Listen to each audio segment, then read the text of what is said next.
Du bist praktisch Fliesenleger, Maurer, Gipser. Also das ist einer der abwechslungsreichsten Berufe überhaupt. Und deswegen macht Ofenbauen einfach brutal Spaß. Ofenweiß ist ein klassischer Ofenbauerbetrieb, aber mit einer sehr langen Geschichte. Seit über 300 Jahren gibt es ihn schon. Die ersten 5 Generationen waren Töpfer und aus dem Töpfer ist der Ofenbauer entstanden. Ja, und jetzt die letzten 5 Generationen waren reine Ofenbauer. Beim Kaminbau hat es eigentlich so grob 3 Phasen. Die Anlieferung, der eigentliche Aufbau und dann nachher Serviceleistung. Wir haben Atego, 2 Sprinter und 2 Vito.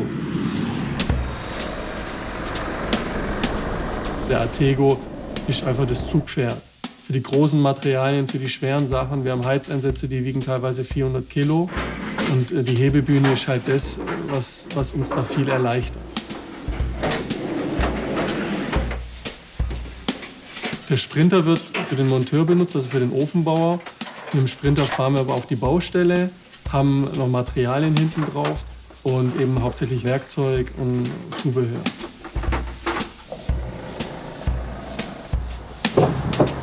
Der Vito wird für Kundendienste benutzt, für kleine Reparaturen, für Serviceleistungen, für Reinigungen, dass wir da einfach immer schnell und kompakt vor Ort sein können.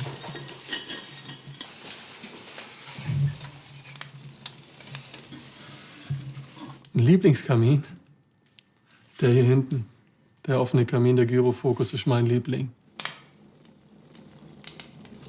Wegen dem Ambiente, wegen Knuspern, wegen diesem urigen, offenen Feuer, da ist alles drin, was man braucht, und man braucht nicht mehr.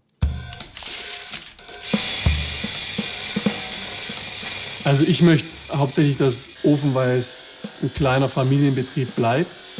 Ich möchte es so klein halten wie möglich, um mich einfach auf die Qualität zu konzentrieren und auf das Persönliche.